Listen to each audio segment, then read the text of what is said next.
जनसत्ता संपादकीय गति 110 शब्द प्रति मिनट। Be ready. 3, 2, 1 स्टार्ट। लोगों की लापरवाही को लेकर इन दिनों जिस तरह की तस्वीरें देखने को मिल रही हैं वे हैरान करने वाली हैं। उत्तराखंड और हिमाचल प्रदेश के पर्यटन स्थलों पर भीड़ उमड़ रही है। हालत यह है कि शिमला, मनाली, मसूरी जैसी जगहों पर तो होटलों में जगह ही नहीं है, फिर भी लोग पहुंच रहे हैं। यहाँ के बाज़ारों से लेकर घूमने फिरने के ठिकानों तक पर पैर रखने की जगह नहीं है। यही हाल दिल्ली और दूसरे शहरों के बाज़ारों का है, जो लोगों से खचाखच भरे नज़र आ रहे हैं। यह सब देखकर तो लगता है जैसे भारत में महामारी जैसा कभी कुछ रहा ही नहीं होगा।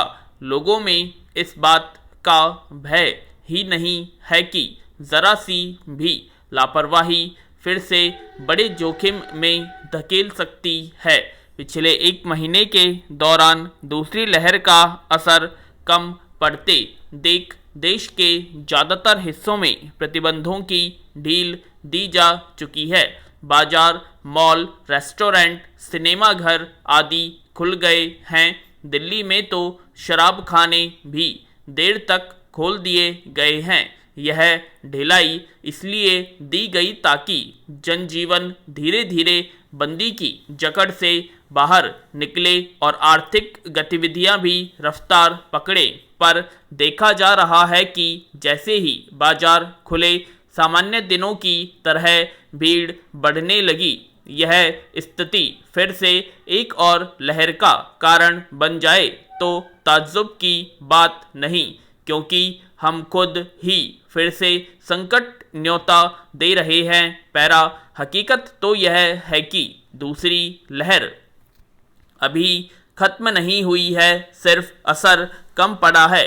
संक्रमण के रोजाना मामले उतार पर हैं, मौतों का आंकड़ा भी कम हुआ है, लेकिन अब ज़्यादा बड़ा खतरा डेल्टा प्लस जैसे विषाणु का खड़ा हो गया है।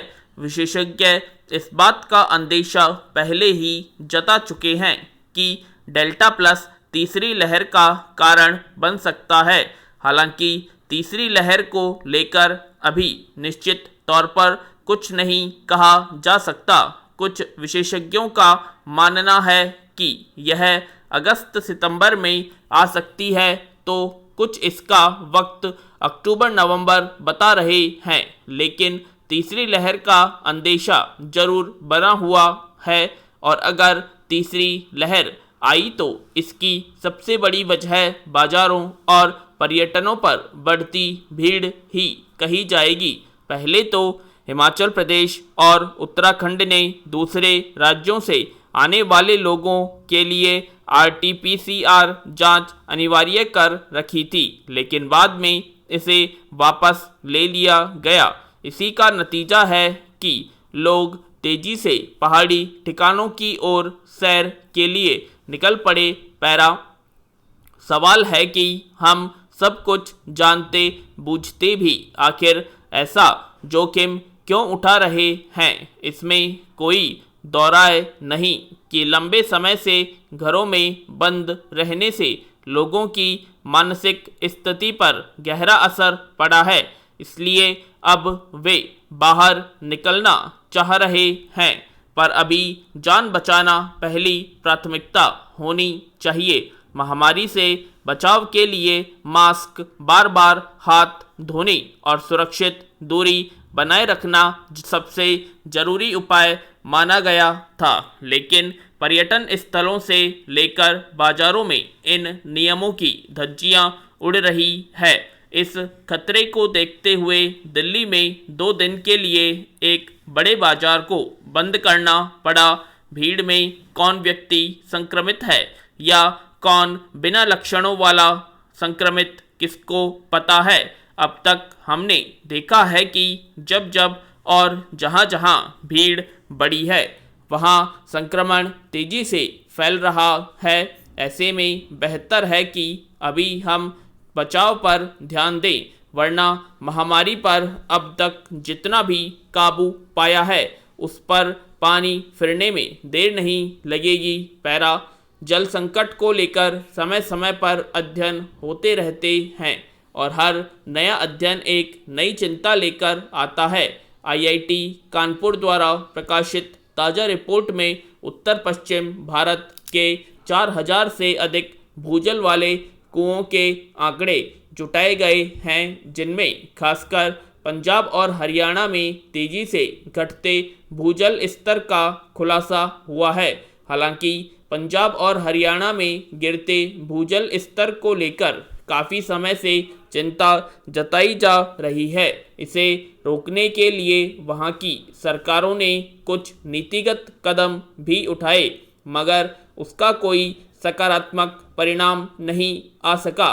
भारत दुनिया का पहला देश है जहां सिंचाई, घरेलू और औद्योगिक उपयोग के लिए सबसे अधिक भूजल का दोहन होता है।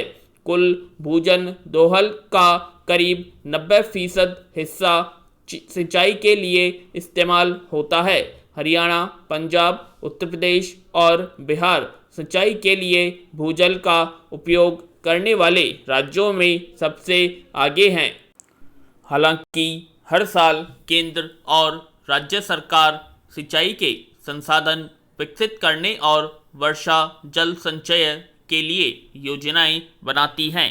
उसके लिए बजटीय प्रावधान भी किए जाते हैं, मगर लगातार नीचे खिसकता भूजल स्तर इस बात की गवाही है कि वे योजनाएं व्यवहारिक रूप नहीं ले पाई हैं। पंजाब और हरियाणा में पिछले कुछ सालों से धान की 2 फसलें लेने की प्रतियोगिता सी देखी जाती है।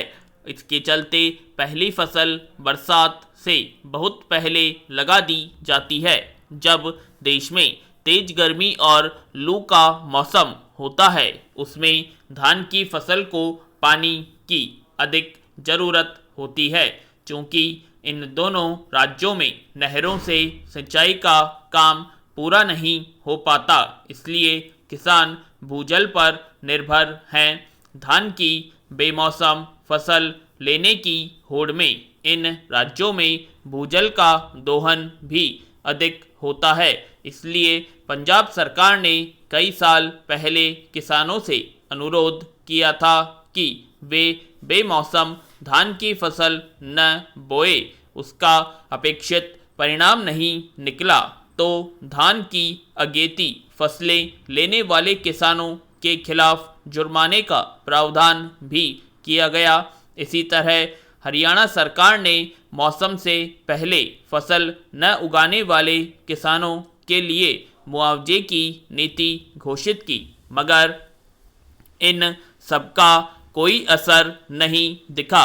अब चिंता की बात यह है कि इसी तरह भूजल स्तर घटता रहा तो समाज के सामने बड़ा संकट खड़ा हो सकता है। पैरा कृषि क्षेत्र में सिंचाई के लिए भूजल के दोहन पर रोक लगाने का बड़ा उपाय यही है कि नहरों का जाल बिछाया और नदियों के पानी का अधिक से अधिक उपयोग किया जाए, मगर नदियों में इतना पानी नहीं बचा कि उससे सिंचाई की ज़रूरत पूरी की जा सके। हकीकत यह है कि नदियों का ज़्यादातर पानी औद्योगिक इकाइयाँ हड़प कर जाती हैं। फिर बचे हुए पानी से शहरों की पेयजल संबंधी ज़रूरतें पूरा करना भी सरकारों के लिए भारी पड़ता है। नदी जोड़ योजना सिरे नहीं चढ़ सकी। वर्षा जल संचय और रेन हार्वेस्टिंग को लेकर बने नियम कायदे भी कामयाब नहीं हो सके। प्राकृतिक जल स्रोत लगातार सूखते गए हैं। तालाबों, बावड़ियों पर अतिक्रमण और उन्हें भरकर व्यावसायिक उपयोग पर रोक लगाने में प्रशासन विफल साबित होते हैं। ऐसे में किसानों और ग्रामीण कस्बाई आबादी की भूजल पर निर्भरता बनी हुई है, मगर नीचे खिसकते जल स्तर से पानी में मिले घातक रसायन स्वास्थ्य संबंधी नई परेशानियां तो पैदा कर ही रहे हैं। खेतों की उर्वरा शक्ति पर भी प्रतिकूल प्रभाव डाल रहे हैं। पैरा सामाजिक आत्मनिर्भरता से सामाजिक समस्या और उसके समाधान तक पहुंच विकेंद्रीकरण और सुशासन से ही संभव है। आत्मनिर्भर भारत को पूरी तरह कसौटी पर कसना है तो यही दोनों उपकरण सार्थक हथियार सिद्ध होंगे। विराम।